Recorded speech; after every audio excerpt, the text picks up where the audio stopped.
Okay, well, I'd like to welcome everyone to another joint program by the Burke Museum's Bill Holm Center and the Friends of Native Art.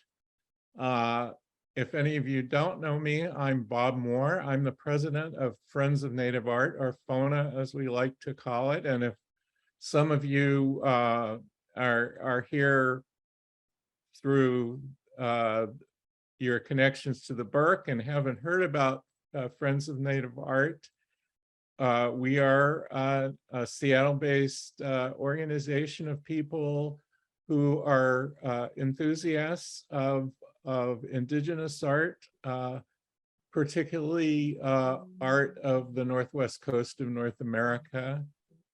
We do these joint programs with the Bill Holm Center, but we also do other programs and events. We take trips together, we visit local museums and other sites where there are things, native art installations that we're interested in seeing. And if you would like to know more, you can email FONA Seattle, F-O-N-A Seattle, all run together, at gmail.com to get more information. Now, before we go further, I would like to remind everyone that wherever we are in the Americas, we are on Indigenous land. And for the likely majority of us who are in the Puget Sound region, we are on the lands of the Coast Salish peoples. So our speaker tonight is Tlingit artist Fred Fulmer, and to introduce Fred more fully, I will turn the program over to Ashley Verplank McClelland, who is the Rights and Reproductions Manager of the, now you have to remind me, Arts and Cultures. Arts and Culture Division of the Burke Museum. Ashley? Hello, good evening, everybody. Thank you for joining us tonight, and thank you so much to FONA for making this happen. I also wanted to acknowledge that we're on Coast Salish lands, and these people have been here for time immemorial, and they're still here, living strong. And we just wanted to acknowledge and say thank you. So tonight, as Bob mentioned, we're going to be having Fred Fulmer talk to us about his journey as a Tlingit artist. So I just wanted to add some background information on Fred for you guys. So Fred's father is German and his mother's Tlingit from a village in Alaska called Hoona. His Tlingit name is Salshka. Did I say that right, Fred? Oh, that was pretty close. Which means a named great man. So Fred's from the Chukanady clan of the Ice House or Glacier House. And his mom's people originated from Glacier Bay. So he's from the Eagle Moiety and has a brown bear clan crest. And so Fred moved around when he was young. His father was in the Navy, but he moved to Ketchikan, Alaska, and lived there from 1981 to 1987. And that was the time when Fred first got interested in his cultural arts, and he was watching Nathan Jackson carve a couple of totem poles for Sea Alaska at a facility there on campus, and was really inspired. And so this is where his interest in carving began. So after he moved to Seattle in 1987, and he was inspired by his Chukanady clan uncle, Ray Nielsen Sr. He also worked closely with Ralph Bennett, Israel Shotridge, and Scott Jensen over the years, and has found his own path in Tlingit art. And so Fred, we're very familiar with Fred at the Burke. He's worked in our artist studio several times, and he's really great at sharing his art and knowledge and culture with everybody. He's also done some research in collections. And so we're really grateful to Fred for speaking to us tonight and telling us about some of the amazing projects he's worked on in the past and some of one of the exciting new projects he's working on today. So welcome, Fred, and thank you. Well, thank you. You just took care of half my presentation. So now we know we can go ahead and make the deadline and be able to finish on time. Anyways, all joking aside, thank you very much. On day walk. There's an old man that I saw one time up at a celebration in Juneau, and he had a staff, and he was up on stage, and it was a 3-day event, and he was up there, and he's boom, boom, hitting the stage. It was like a big, loud drum, and he said that, "On day walk, give me your eyes." And so I've always enjoyed that and remembered that. So that's what I did here just a minute ago. So, Gunash Chish Hayadi. Thank you all for coming, respectful people. Gunash Chish Hashuka. Chade Hanu. Hesayak Yukakatani. Thank you, ancestors. Forgive me if I don't speak our language correctly.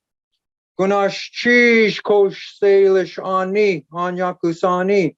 Thank you, respectful people of this land, the Koselish, for letting us be here. Gunash Chish Burke Museum for inviting me. Satka Yuhat Duosach. Blake Kenach Fred Fulmer Uduosach. My Tlingit name is Sakha.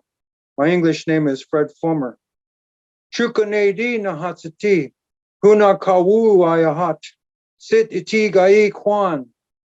I'm from the Chukanedi clan. My family's from Huna, and Glacier Bay is our ancestral land. So you can, if you want to go to the next slide. There we go. Akhla, my mom, Frances Austin. Like you mentioned, that's where I get my Tlingit bloodline through her. She's here up in our homeland up in Glacier Bay, and on this little rock over here. And what it is this is the place where the seagulls would lay their eggs all the time. And so my mom, when she was a little girl, she would go up into Glacier Bay, and they would head up and enter there. And then it was her job, since she was the oldest one of the siblings, and when they would bring the seine boat up, and she had to scale and crawl up on the rock there and collect the seagull eggs, and then bring them back down to the boat.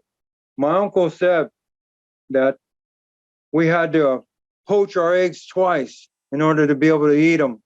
And so for those of you that don't understand that, during this time when my mom and them, when they would go up and get the seagull eggs, gather them, it was illegal because of the state. It was a state park. It was illegal to gather them.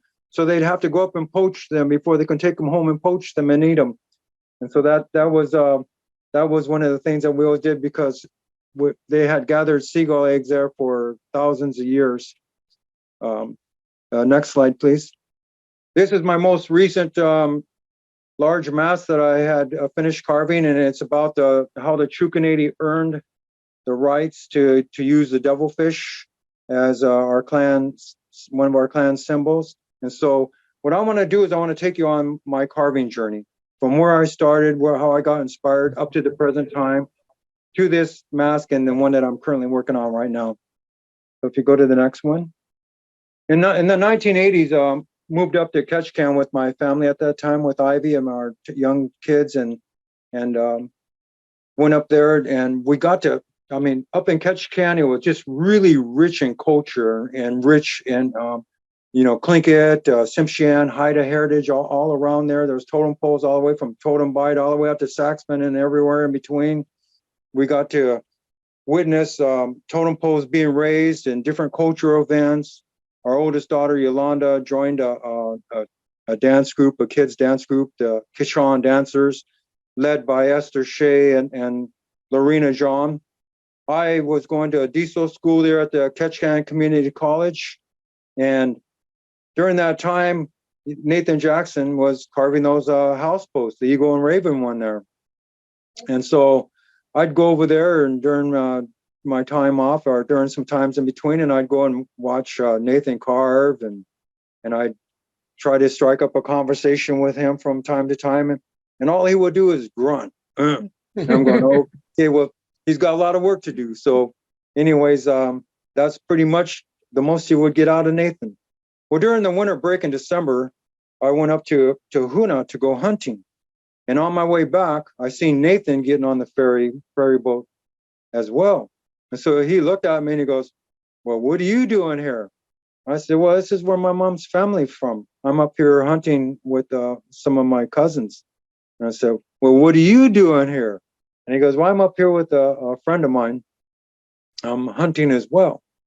And so then he asked me who my family was. And so I shared that with him. And he told me, Frank Sinclair Sr. is a relative of mine, because that's my mom's grandfather, Frank Sinclair Sr. And so we spent the next 3 or 4 hours on the ferry ride home back to Ketchikan, just talking and having a good time and eating a meal and just sharing our experiences and our family stories and stuff. And it was a lot of fun. It was an enjoyable experience there. And then, I learned about my great grandfather, Frank Sinclair Sr. I learned that he had carved a totem pole back in the CCC days.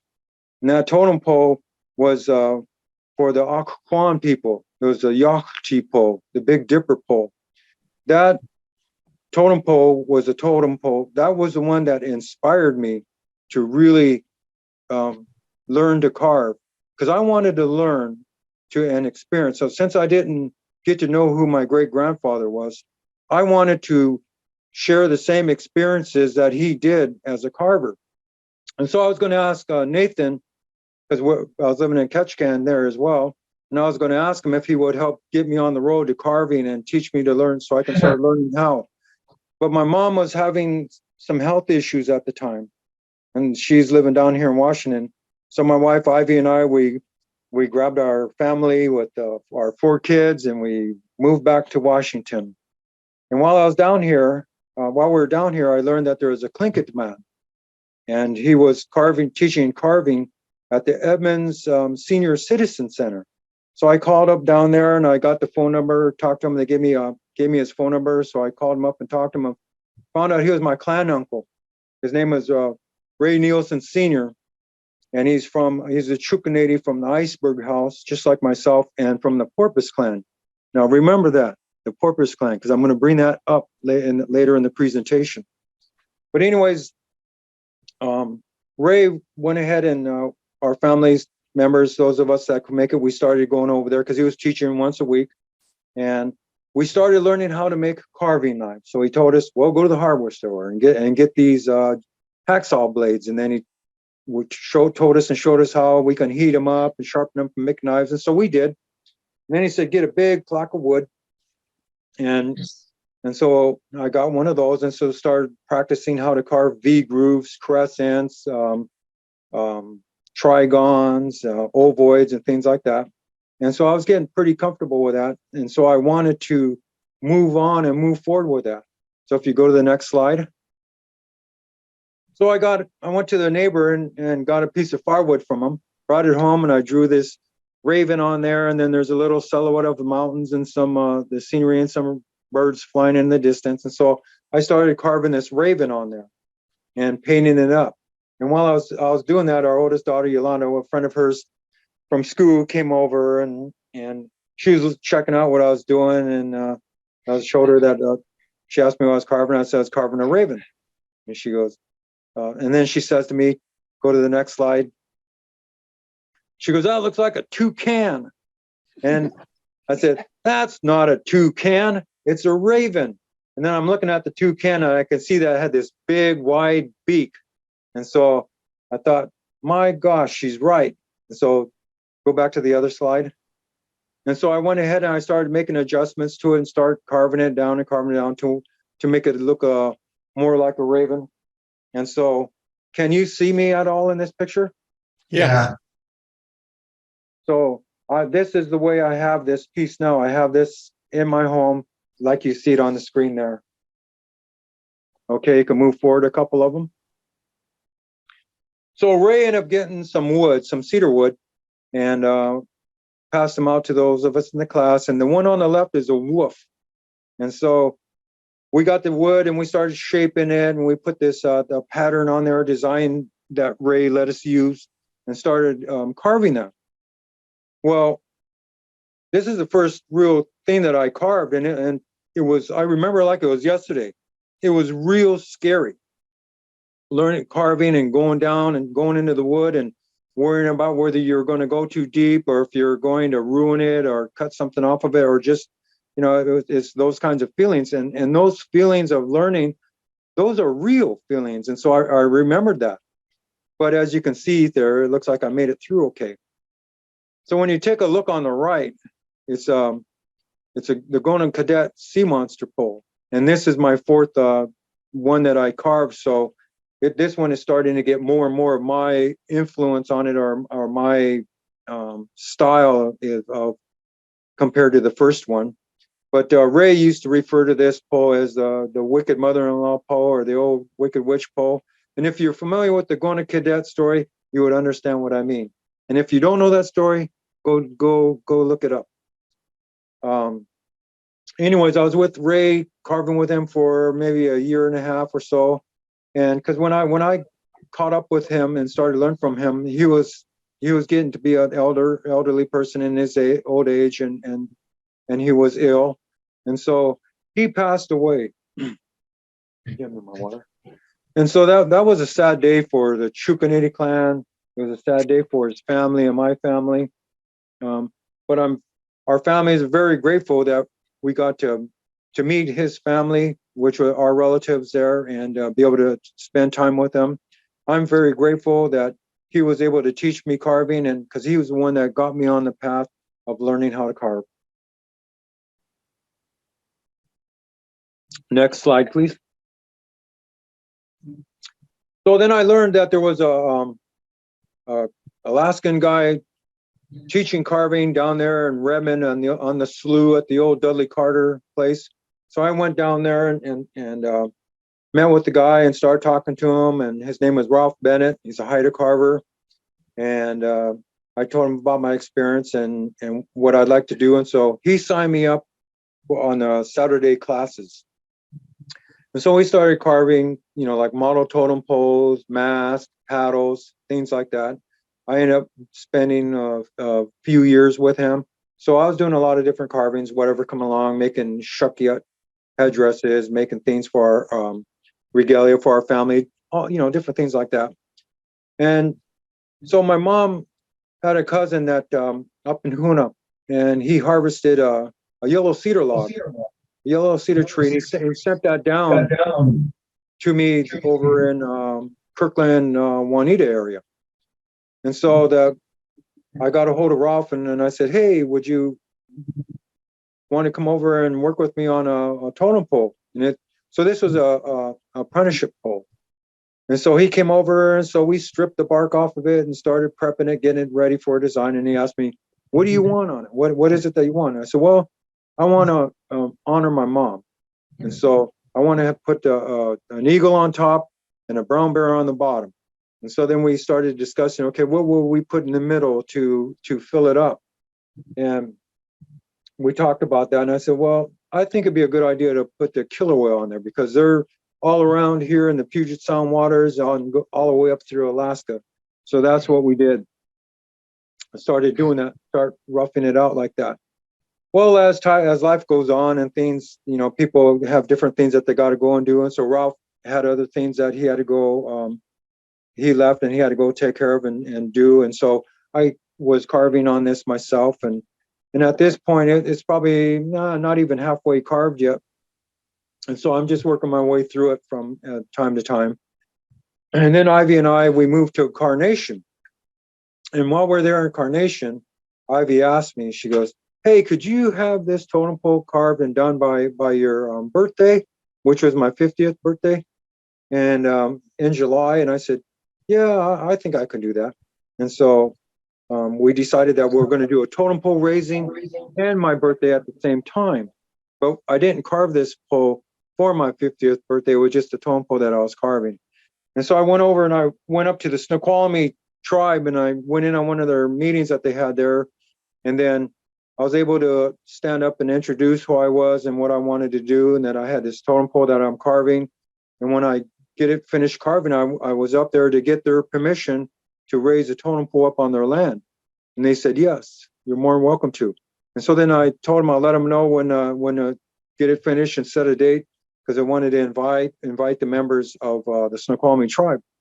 And so as time went along and I'm finishing this up, if you take a look between the bear's ears, there's a moon mask on there. And so I carved that and put that on there. And so that area where I lived at, from Falls City, Carnation, Duval, that whole area, valley there, the Snoqualmie people refer to that as the Valley of the Moon. So I put that moon on there to show respect to them. And so when it came time for to raise the totem pole, everything was great. They had members from the Snoqualmie people came, their chief came. There was members from our Alaskan community, our dance group, family and friends came, and we had an awesome time raising the totem pole. And then in 2013, my wife and I, we were moving up to Juneau. So I loaned the totem pole out to a Boy Scout camp outside of Monroe. And we went up to Juneau. And then in 2018, when Ivy and I moved back down, a little while later, I brought the totem pole back home, cleaned it up, did some carving and changed up some carving here and there a little bit more, and then give it a new paint job like you see, give it a facelift and all that. And then we went up to my brother's place up in due north of Omak, up that way, north, close to the Canadian border. And so we did a totem pole raising, and that you can see that's where it sits right now. And so we call it the traveling pole. There's a story about that. More to come later, another story for another day. So can you go to the next slide, please, our picture? Well, while I was down here in Washington and I was carving, I got to know this guy named Nathan Gillis here. And Nathan Gillis has done a lot of totem poles for the Jamestown group, Seven Cedars Casino area up there. Yeah, if you know, if those of you that know that. And so he would take this log, his totem log, and he would level it out from side to side. And then he would use calipers for measuring, just like a lot of carvers do.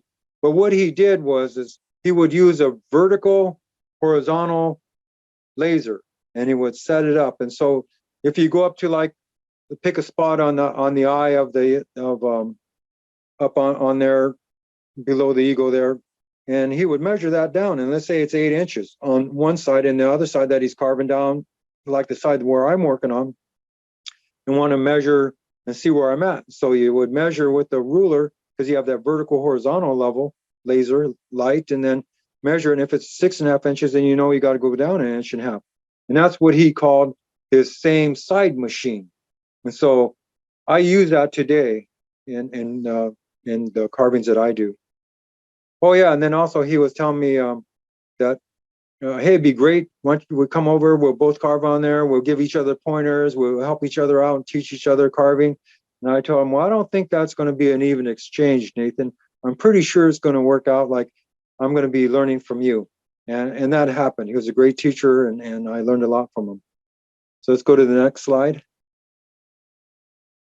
During that time, when I was living down here in Washington as well, I got to know Scott Jensen.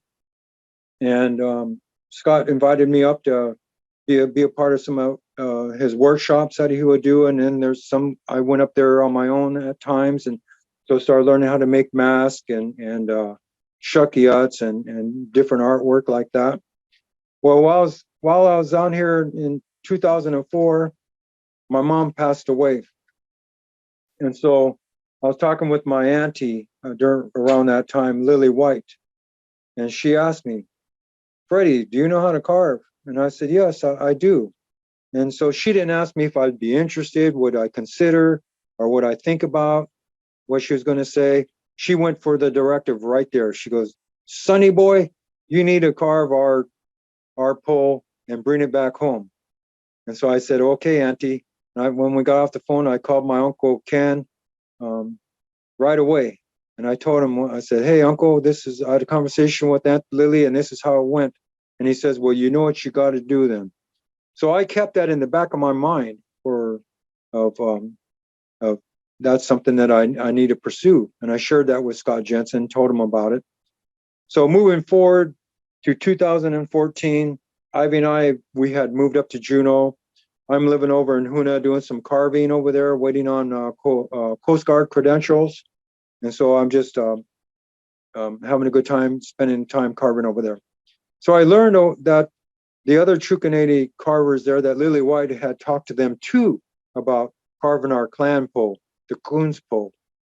And so Jeff Scaffelstead, my cousin, he was at this time, he's pretty good friends with Scott Jensen. So he was talking to him, and he was telling the story of the Coons pole. And Scott said, I heard that story somewhere from Fred.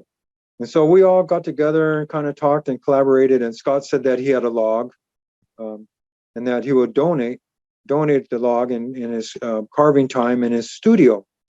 So I called up my uncle Ken, and I talked to him about that and shared that with him. And he said, okay. He goes, get a hold of George Martin, because George Martin's the Chukanady clan leader, and he's living there in Huna. He goes, get a hold of George Martin, take him out to coffee or breakfast, and share with him just exactly what you shared with me, and get his approval on it. And we said, okay. So we got a hold of George Martin, took him to Mary's Inn out there in Huna, had breakfast, and explained to him all the things that Lily White had said and what we were planning on doing, and gave him all that information. And George gave us his blessing. And so then Jeff and I put a proposal together, and we went over and talked to the city of Huna, told them what we wanted to do, gave them the proposal. They put their stamp of approval on it. And so then Jeff and I ended up taking a few months off of work, and then we came down to Bellingham, stayed down here, and I was living in a hotel and going over, and we were working on getting this log. We ended up having a medicine man from the Lummi came out and blessed the log before we started. And so we started laying out the design and carving it.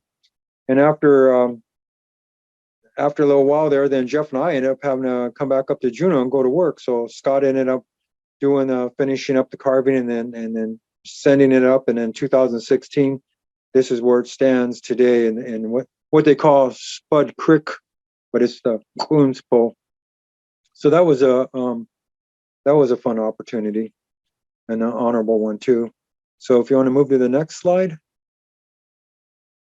So when I was working for the Alaska Marine Highway, and I was working down in Ketchikan in the shipyard. And when you go down there in the shipyard, you stay down there for the whole time, and that's when all the heavy duty work on the diesel engines and whatever equipment needs to be worked on. That's when that happens during the winter time, when it's a slow time of the season. And so I was down there. I spent 4 months down there carving away. And when I was getting ready to head home, I texted my nephew Nika and said, hey, I'm heading back up to Juneau. And Nika texted me back, and he said, are you aware that Wayne Price is doing the restoration work on Grandpa's pole? And I said, no, I'm not. So he sent me the link to that. When I got up to Juneau, I checked it out, and I realized it was over at the Forest Service facility there in Juneau, which was literally 2 to 3 minutes away from where Ivy and I lived. I'll give you a little bit of history on this. This is the totem pole that influenced me and really inspired me to want to carve. This is one that Frank Sinclair carved. And when my mom was alive, when we would come up to Juneau and go to a celebration, and all the family would all come on up, and then we'd get these vans, and then we always headed out to Auk Bay, to Auk Wreck there.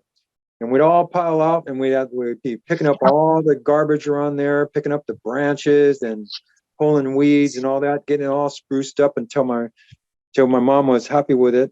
And we knew and expected that every time we went there, because we knew that that was a way up to show respect to her grandfather. And so this totem pole had been gone and down for 5 years. I didn't know where it went. I had no idea until my nephew texted me that link. And so I went over and I hooked up with Wayne Price, and I talked to the Forest Service, and I talked to him about this totem pole that my great grandfather was the one that carved it back in the CCC days. And so I wanted to know if I could help out. So here's what happened. And obviously Wayne and the Forest Service, they're all excited about that. So back in the day, when I would, as an artist, and I would write out my artist statement, I always wrote down on the bottom, if the totem pole that my great grandfather Frank Sinclair carved ever needed to be replaced or restored, I would hope to be a part of that. And so I just got done spending 4 months down in Ketchikan working in the yard there.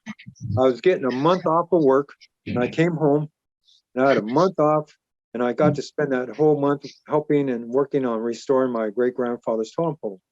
So I figured, well, how is that a coincidence that all that worked out that way? And I figured, well, no, obviously, of course not. And so the picture on the right that you see is where it stands today. But what I want to say, one more thing about that, while we're doing the restoration and preservation work on the totem pole here, my family, my siblings, our children, my granddaughter came over, and we had a work day. And so we're all working on the totem pole, painting and doing things like that. And we counted up 7 generations from Frank Sinclair was there working on that totem pole that day.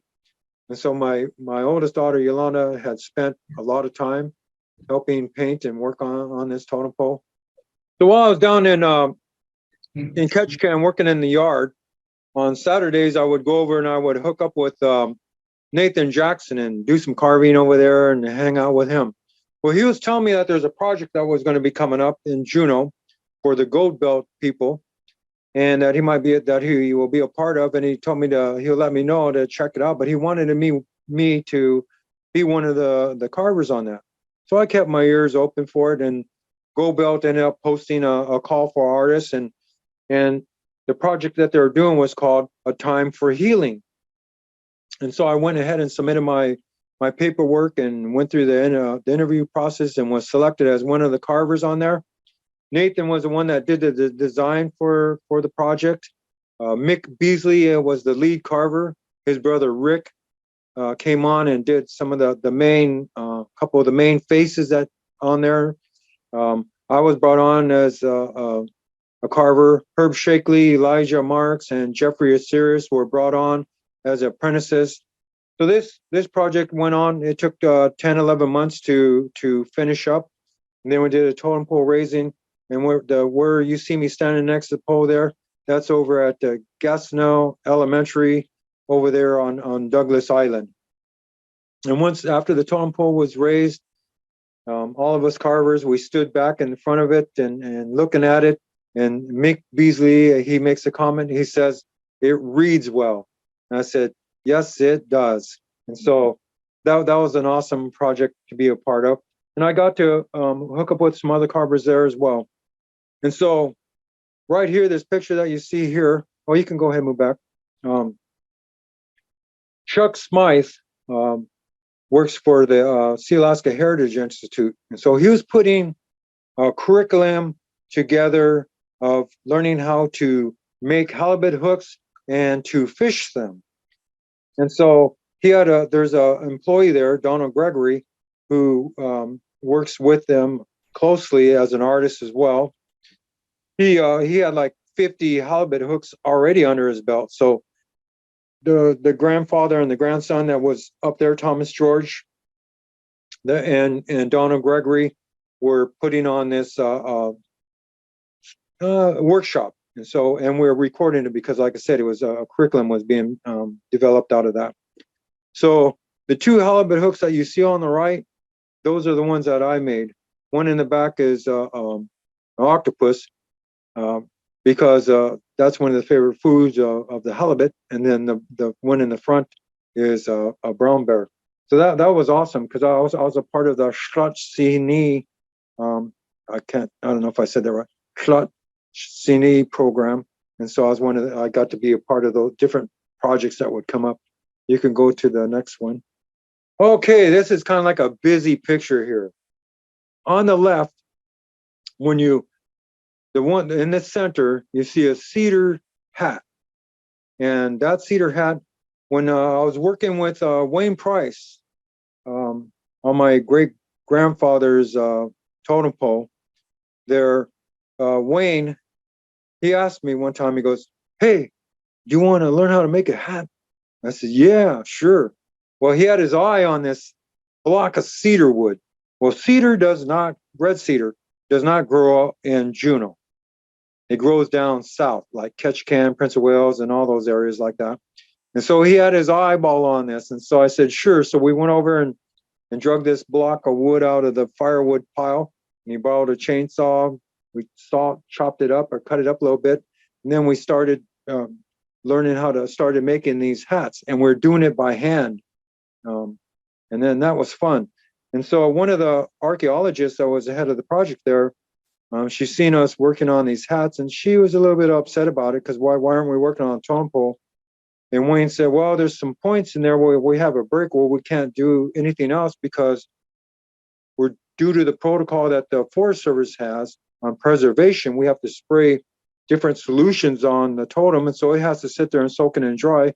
So during that time, we spend this time starting to learn how to make these hats. Well, one of the days when this person in charge, she'd come in and she checked up on us frequently. She came over and sat down and we would sit and talk. And I told her, I says, you know, I'm sitting here literally 5 feet away from my great grandfather's totem pole that he carved. And I'm carving this clan hat here. And that's awesome to be able to carve this next to my great grandfather's totem pole. I said, now when it comes time for that totem pole to be raised, I'm going to be wearing this clan hat. So we're not wasting our time. This is going to be awesome. And so that's what happened. Now, one of the local artists that I got to know was Ray Watkins. And so on the right, there's a little small eagle mask. And so I hooked up with Ray. I talked with him quite a bit. We would hook up and carve together. And so he was getting ready to do a class. And so he was chopping up all these, getting all these alderwood blocks prepped. And so he asked me, hey, do you want to carve a little eagle mask? And I said, sure, because I wanted to learn how he carves. And he said, you know, and I'll share mine with him. And so it's always good as an artist to learn different methods. And so we started working on this little eagle mask, or he had one and I had one, and he was showing me how it goes, and I was working through that. And so then I said to him afterwards, I said, hey, do you got a bigger block of wood? Because I want to take that and go make a larger eagle mask. And he said, sure. So I had like 6 weeks off between different work jobs. And so I was down at the Sea Alaska Heritage Institute, and I was doing some demonstration carving outside there. They had this little alcove area there where you can carve. And so I'm working on this eagle mask. Well, Donald Gregory works there, the guy with the halibut hook class that helped facilitate that. And he would come down there once in a while and check out what I'm doing. And he came down on break one time and he's looking and he goes, you know, from my angle here, that looks like it's octopus beak. And I looked at it and I go, yeah, you know what? You're right. So my eagle mask there turned into an octopus mask. And then the other mask around there that you see with the hair, that's a female shaman mask, and then a spirit mask and a raven mask up there. Those ones I did in Juneau. The one in the upper left-hand corner by 11 o'clock, I did that one with Scott Jensen down here in Bellingham. Now on the picture on the right-hand side, on that table, in the center is a moon mask. And Ivy and I, when we moved back down to Washington in 2018, sometime after that, during there, I made that mask and put it in Stonington, and my daughter-in-law bought it. And so I get to go over there and visit it from time to time. Straight behind it is a octopus mask, a Chukanady mask. And so there's more. I'll talk more about that one a little bit later. And then the model pole that's on the left is the ancestors pole. It's a model pole. And then the next slide should be able to explain that a little bit more. So this is the main figure on this totem. I refer to it as the ancient ones, the ancestors pole. this is honoring the ancient ones and honoring the ancestors. And so that little maquette pole that you saw that was on the table, that's this one here. And how did I figure that out? I wanted to carve, because when I came down from Juneau, I wanted to carve a totem pole by myself, because I've been with other artists on different totem poles, but I wanted one that just I carved on. So I called up Dwayne Pascal, told him what I wanted to do. I said, hey, do you know where I can get a log at? He goes, yeah, sure. Because I got 2 of them here. Why don't you come on over? If you like the price, you like the log, it's yours. And so this is the bigger one of the ones that he had. And so that's turned out pretty good. It's still in our backyard right now, waiting for a home for it to go to. And there's more to that story. That's another story. So I'll save that one for another day, just like the traveling totem pole. So let's move on to the next one. Yeah. So this one here is the little mask that I did, the octopus, Chukanady mask is one I wanted to do to represent my mom, Chukanady clan, and all of us. And so this, it only has, you can see that it has 4 tentacles and they come straight down like hair. Keep that in mind, because I'll show you the other one. So here to the right of that, that's Ivy and I standing with our granddaughters, Charity, Mia, and Signe. They live over out in Monroe. We get to go visit them from time to time, and I get to go visit the mask and them. So on to the next. So I ended up getting the other totem pole log from Dwayne Pascal. You can't see it. It's on the left-hand side along the fence. 3 large mask blanks. Those are butt ends of totem pole logs that were being milled up for totem pole blanks. And so I bought those 3. Go to the next. I'm looking at the time. I'm going to speed it up a little bit. So this is the block of wood that I'm using for the Chukanady mask. And I couldn't find any round pipe, because I use that to help roll it along the grass. I couldn't find anything. So I tied a rope around it and dragged it along. And so I put a thing on there saying, there's got to be an easier way. So I ended up Neanderthaling it across the yard, like the way I do things from time to time. So I'll go to the next slide. So here it is. I've got it set up on blocks. I've got it leveled out. I've got the little small Chukanady mask on top. And that one you can see is a low profile one. It has just room for 4 tentacles. With a large block, I'm going to be able to put all 8 of them on there. And one of the things that I liked about this project was the ancestors pole in the back. That was like about 95% done. And so being able to start another project and carve it next to the ancestors pole, the energy that I got from it and inspiration was awesome. And plus, I love looking at anytime I can get 3 faces in a photo. I love doing that. On to the next. So here's a picture of it. I have it faceted on the left, and then you can see I drew the design, and over on the right, I'm carving it, and you can see that the face is starting to look like the little one. Next. And it's ready, set, go is what I called it. So here on the left-hand side, I'm out there pounding cedar bark hair that's going to go on to the ancestors pole. But I've got this level on the block on the left, and that's a 4-foot level. So it gives you an idea how big the block is. And then on the middle picture is me doing some adzing, getting it faceted. And on the right, shows that I'm carving there. And I wanted to show you some of the tools, because the ads there is Steve Brown ads and some other tools in the back. I went and made a couple more ads with Steve Brown and some other tools that work wonderful. Next. So this is the mask moving along. And so Ivy wanted me to, we're talking about having those tentacles wrapping around each other and doing all kinds of cool stuff. And I thought, wow, that would be awesome. But I already had the block of wood committed to the Tlingit Call's face, and there wasn't enough room to do all that. So I was going to go and have the hair come straight down like the little one that you've seen. I was going to go ahead and have the tentacles all come down like that. So that meant I would have had to cut out this big chunk of wood below the jaw and to the sides. And I thought to myself, that's a lot of real estate. So I'm going to go ahead and just leave it there and not commit anything to it. I'll carve everything down to the side and then make a decision from there, because I get a lot of dreams and visions and inspiration. And so I figure there's no hurry, I'll just wait and see. So when I got down to the bottom, I started doodling around on how the tentacles can go. And so go to the next slide. Oh, and then I threw this picture in here because I have the block of wood leveled out side to side. And so here I do use that level, that vertical horizontal level. Next slide, please.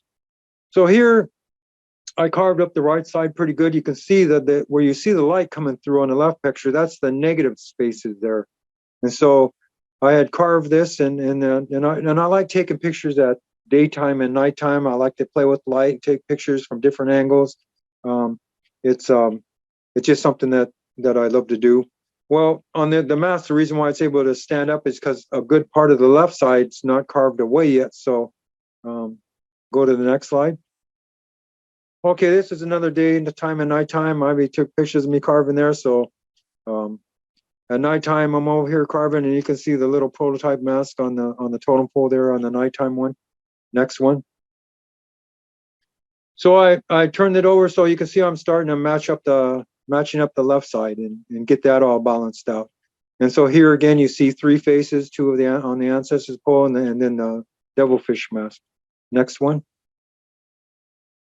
And you know, blocks of wood and stuff like that, they have damage to them at times, and so here I am doing some repair work. And next slide. So after I'm doing I had a choice to be able to cut out the round circles around where the tentacles loop around and make negative spaces like the other parts of the tentacles. And that would have looked cool. It would have been freestanding by itself and all that. But I thought, no, I'm going to carve some spirit faces in here. And these spirit faces, they represent the lives that were claimed by the devilfish. And at this stage right here is where this mask turned into the Cockooch story. Go ahead and go to the next. So Ivy says she wanted to help out and carve, and so there were some suckers there that needed to be carved out. So, you know, we could have left them all flat, but I wanted to have them concave. So she said she wanted to help. So here she is with her Michael Jackson glove on, and she's helping out carve. Next slide. And she likes making these curls as she's shaping them around. So once she gets them all done and curled up, she goes, there, go ahead and clean up my mess. Next slide. So here we are being invited down to the Burke Museum with the Chukanady mask, the devilfish mask. And on the bottom, I'm there with Ashley, and we're talking. And on the upper right picture is with our web designer guy there. And then I love this picture also over here on the upper left. There was a little girl there, her and her mom, they came over and they were looking at it and asking questions. I'm talking to mom, and the little girl's reaching up and touching the tentacles and the suckers, and she just really enjoyed it. And I thought, wow, that's awesome. Thank you, Burke. So next slide. So here I am. I asked Ashley and said that I wanted to check out some of the Tlingit daggers. Do you want to pipe in on here for a minute there or a second or whatever, Ashley? Yeah, we're kind of short on time, so don't get me started on daggers. But yeah, Okay. we were looking at some of the Tlingit daggers that we have at the Burke, very powerful spiritual objects as well. But we did look at some other things. It was fun to go through the Tlingit collection with Fred. Okay, so here I am. On the left picture, I do sharpen up my tools from time to time. The center picture, I'm measuring the thickness of the mask, and the guy way in the back on the other side of the tent, that's Chris Cashman. He's from the King 5 News. He was coming over to do a little video on that. And on the right picture there, yeah, you do got to hollow out the backside. Next photo. So here I am, self-portrait. Ivy always says every time I make a mask or do anything, it looks like a self-portrait. So here you go. It kind of does.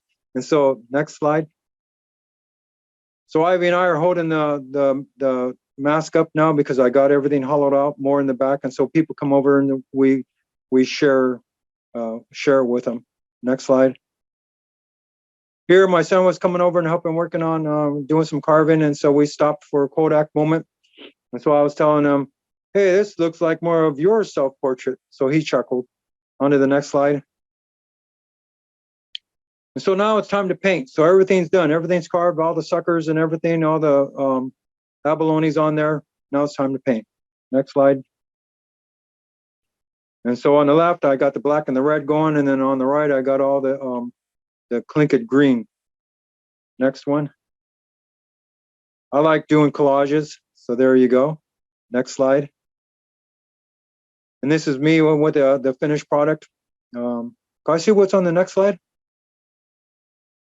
Okay, I'll tell you what. Why don't you back up a second, and I want to do, how many minutes do we got? Well, 3 minutes till 7. Okay, so this is the Cockooch story. I have that story on Sea Alaska. I did a lecture series there, and on there you can go there because it's a lengthy story, but it's a worthy one to do. But it's awesome. But if you want to go to the next slide, and then next one.